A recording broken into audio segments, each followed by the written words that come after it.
तो स्टार्ट करते हैं हम लोग पार्ट 5 है ग्रेविटेशन का। आज हम लोग पढ़ेंगे कृत्रिम उपग्रह यानी आर्टिफिशियल सैटेलाइट है।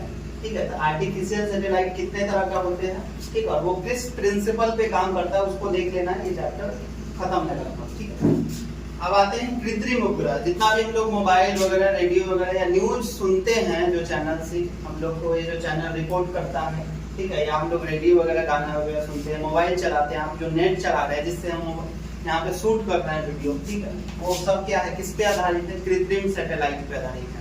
वो सैटेलाइट आपको क्या कर रहा है, सिग्नल दे रहा है, जिससे आप क्या कर रहे हैं, यहाँ पे वर्क कर रहे हैं। ठीक है, तो कृत्रिम उपग्रह जो होता है वो दो तरह का होता है, एक भू-स्थिर वाला उपग्रह यानी जियो स्टेशनरी सैटेलाइट, और एक जो होता है वो ध्रुवीय सैटेलाइट जिसको पोलर सैटेलाइट कहा जाता है।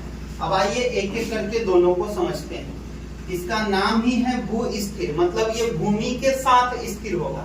भाई साहब, भूमि तो स्थिर होता नहीं है, वो भी गति करते रहता है। तो जितना स्पीड से भूमि गति करेगा उतना ही स्पीड से सैटेलाइट भी गति करता है। ठीक है, तो हम उसको बोलते हैं भू-स्थिर सैटेलाइट। तो पृथ्वी कैसे गति करता है, पूरब से पश्चिम की पश्चिम से पूरब। पृथ्वी हमेशा पश्चिम से किधर जाती है, पूरब की तरफ गति करती है। आपको क्या फील होता है कि सूरज पीछे जा रहा है, यानी आप बोलते हैं ना सूरज पूरब में उगता है पश्चिम में अस्त होता है। ऐसा कुछ होता नहीं है, सूरज पूरब पश्चिम नहीं जाता है, सूरज एक जगह है। हम लोग सूरज को क्या कर रहे हैं, पार कर रहे हैं, बार बार उसको क्या कर रहे हैं, घूम रहे हैं। जैसे मान लेते हैं, आप ऐसे एग्जांपल से समझिए कि आप ट्रेन पर बैठे हुए हैं या किसी गाड़ी पे बैठे हुए हैं। जब आप स्पीड चल रहे हैं तो आप देखिएगा कि पेड़ पीछे जा रहा है, तो पेड़ थोड़ी पीछे जा रहा है, आप आगे जा रहे हैं। उसी तरह सूरज स्थिर है, आप क्या कर रहे हैं, आप जा रहे हैं पश्चिम से पूरब, इसलिए सूर्य आपको पता चल रहा है कि वो कहाँ जा रहा है, पूरब से पश्चिम। तो सूरज नहीं गति कर रहा है, आप सूरज को क्या कर रहे हैं, अपोज कर रहे हैं। यानी भू-स्थिर उपग्रह अगर हम लोग देखें तो जिस स्पीड से अगर अर्थ गति कर रहा है उसी स्पीड से उसके चारों तरफ सैटेलाइट घूमता है। तो आपको जैसे ये समझिए कि अगर ये कोई पॉइंट है यहाँ पे और सैटेलाइट यहाँ पे है, तो थोड़ी देर ये पॉइंट इधर आएगा तो उसके साथ साथ सैटेलाइट उसके सामने आगे बढ़ते रहेगा। ठीक है, तो ये सैटेलाइट क्या करेगा, ये सरफेस का इंफॉर्मेशन इकट्ठा करके आपको देगा। तो जैसे हर कंपनी अपना अपना सैटेलाइट लगाएगा, तो मान लेते हैं एयरटेल वाला लगाए हुए अपना एयरटेल का, तो अगर ऐसा होता कि ये सैटेलाइट आगे बढ़ जाए और अर्थ क्या करे, अर्थ का स्पीड कम रहे और सैटेलाइट आगे चल जाए, तो पता चलेगा इधर जियो वाला का है तो जियो वाला का सिग्नल देने लगा, तो कंपनी बेकार हो जाएगा। ठीक है, मतलब पैसा खर्च किया कोई और ये, इसीलिए सबका इस प्रिंसिपल पे काम करता है कि जितना स्पीड से अर्थ घूमता है उतना ही स्पीड से सैटेलाइट का स्पीड रखा जाता है, ताकि हम क्या करें, इंफॉर्मेशन को इकट्ठा कर पाए। देखिए सैटेलाइट का स्पीड होता है 3.1 किलोमीटर पर सेकेंड। एक सेकेंड में 3.1 किलोमीटर मूव करता है, क्योंकि अर्थ भी वही स्पीड से मूव कर रहा है। अच्छा, इसका एक प्रॉपर डिस्टेंस होता है, कितने हाइट पे लगाया जाता है सैटेलाइट को, तो 36 किलोमीटर पे लगाया जाता है। 36 किलोमीटर की ऊंचाई पे इस सैटेलाइट को फिट किया जाता है और जिस तरह से गति करता है। लेकिन पोलर सैटेलाइट जो होता है, पोलर सैटेलाइट जो होता है वो केवल पोल को क्रॉस करता है। जैसे मान के चलिए कि ये अर्थ हो गया, तो इसका ये नॉर्थ पोल है और एक साउथ पोल है, तो जो सैटेलाइट लगाएंगे वो कैसे होगा, वो सैटेलाइट इस पोल के चारों तरफ इस तरह से घूमेगा, ऐसे। जैसे ये नॉर्थ है और ये साउथ है, तो इस पोल को इंफॉर्मेशन करेगा, पहले नॉर्थ पर जाएगा फिर साउथ पर, तो साउथ का इंफॉर्मेशन। इस तरह से पोलर सैटेलाइट घूमता है। पोलर सैटेलाइट के लिए पोलर सैटेलाइट लॉन्च व्हीकल का प्रयोग किया जाता है, हम लोग यहाँ से पोलर सैटेलाइट यान का। ठीक है, तो पोलर सैटेलाइट क्या क्या आपको इंफॉर्मेशन देता है, तो वायुमंडलीय जानकारी देता है कि वायुमंडल में क्या क्या होने वाला है, मौसम कैसे बिगड़ने वाला है, कब तूफान आने वाला है, कब मौसम किस तरह बदलाव करेगा, मौसम कब करवट लेगा, ये जानकारी आपको क्या देता है, ध्रुवीय सैटेलाइट यानी पोलर सैटेलाइट।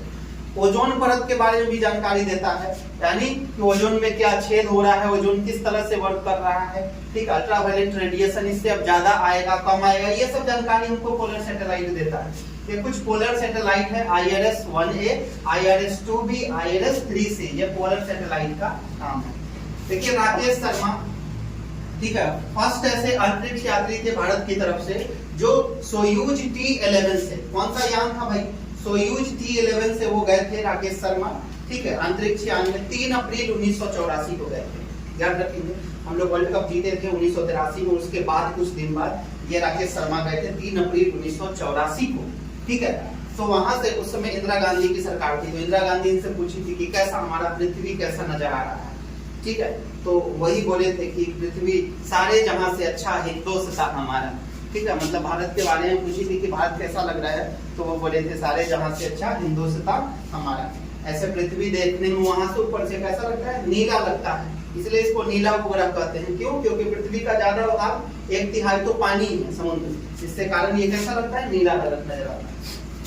कल्पना चावला ये भी स्पेस शटल से गई थी, ठीक है, ये कोलंबिया का यान है, बड़ा धोखा दे दिया, ये 2003 में ये क्रैश कर गया था यान, अर्थ पर उतरने के बाद क्रैश किया था, ठीक है, ठीक है, हम लोग ने एक हीरा खो दिया यहाँ पर, ठीक है, कल्पना चावला।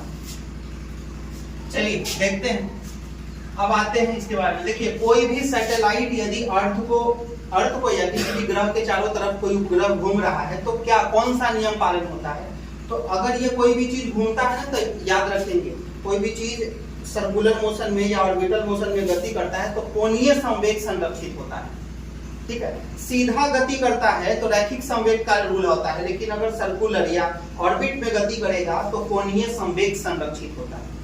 तो किसी ग्रह के चारों तरफ कोई उपग्रह चक्कर लगाता है तो उसका कोणीय संवेग संरक्षित होता है, और कोणीय संवेग संरक्षण का सिद्धांत यानी केपलर के दूसरे नियम से मालूम चलता है। केपलर का कौन सा नियम, जोहान्स केपलर थे ना भाई, जोहान्स केपलर का 3 लॉ पढ़ा चुके हैं, ठीक है। तो कोणीय संवेग का संरक्षण का सिद्धांत है वो केपलर के दूसरे नियम का पालन करता है। क्लियर हो गया, ठीक है। तो ये हमारा चैप्टर होता है खत्म, ठीक है। चलिए